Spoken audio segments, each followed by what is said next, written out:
Lenovo Ideacentre AIO 5, are you kidding me?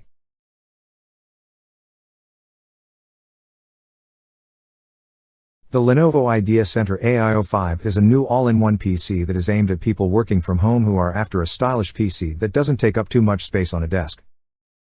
It costs $959 to start in the US, with entry-level models costing £899 and $1,479 Australian dollars in the UK and Australia, respectively. That's quite pricey for the specs on offer here, especially compared to traditional desktop PCs, though as it's an all-in-one it does mean it comes with a screen, so you don't need to buy an additional monitor. Like any good all-in-one PC, the Lenovo Ideacentre AIO 5 is a compact and convenient computer. With the components built into the base of the monitor, it means unlike normal desktop PCs, you won't have to connect wires between the PC itself and the monitor. Not only is it easier to set up, but it means you can move it more easily, and it take up less space on a desk. This may be particularly useful for people looking for a new PC when working from home.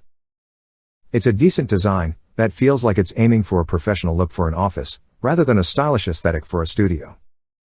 The screen itself is a 1440p display, which is fine, but can't compete with a 4.5K, 4480 by 2520, Retina display of the new iMac. It means the screen isn't as instantly impressive as some of its competitors, and there's not as much workspace as on higher resolution screens. Stretched over 27 inches, it also doesn't look as sharp as, say, a 4K screen would look. So for multitaskers, or photo and video editors, this isn't going to be an all-in-one that appeals to you. But, for people looking for a day-to-day PC for their home office, the simple design and large screen may appeal. The bezels around the screen are impressively slim, with a built-in JBL soundbar running across the bottom.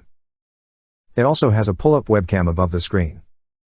This is a nice feature, as it keeps the surrounds of the screen slim, and gives you an element of privacy as well, as pushing the webcam back down inside the bezel will ensure that the webcam is blocked. Resolution quibbles aside, the actual design of the screen is great. If Apple hadn't given the iMac a major redesign earlier this year, we'd be tempted to say the Lenovo Ideacentre AIO 5 screen makes the iMac look outdated. That's certainly true of iMacs from previous years. The screen is attached to the base, which houses the most of actual PC, via a thick metal arm, which again looks pleasingly modern. Some components are situated behind the screen, so there are USB ports, Ethernet and 2 HDMI ports. The power cable is plugged into the base, however. Speaking of the base, it looks a bit plain and nondescript, but it does the job. One thing we do like about it is that it has a built-in wireless charger. Put compatible devices like a smartphone on the top of the base, and it'll start charging it. It's a great feature that's genuinely useful and worked really well when we placed a Samsung Note 9 on it. This is the kind of feature we'd love to see in other all-in-ones, and it's definitely one area that the Lenovo Ideacentre AIO 5's design beats the new iMac.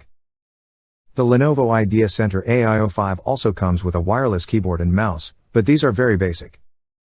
For a start, they don't use rechargeable built-in batteries, but standard AAA batteries. They don't come pre-paired with the Lenovo Ideacentre AIO 5 either. Instead, you have to plug in a USB dongle before you can use them, which is a waste of a USB port.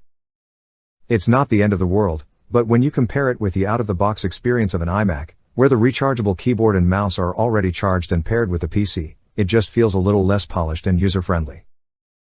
On paper, the specs aren't bad, with the model we had coming with a 10th generation Intel processor and 16 GB of RAM, plus plenty of storage space, but when using the Lenovo Ideacentre AIO 5 for anything more than general day-to-day use, it starts to flag.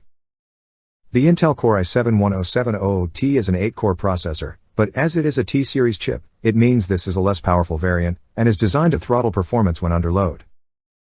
This means they are ideal chips for office equipment in that they can be more reliable over a longer lifespan, but it also means they aren't much use for demanding users, as the performance just can't match non-T processors.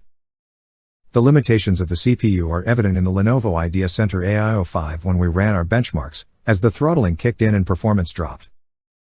The Lenovo Ideacentre AIO 5 also has no dedicated graphics, so it relies on the integrated Intel UHD Graphics 630 GPU, which, again, is not much use for anything other than day-to-day office work.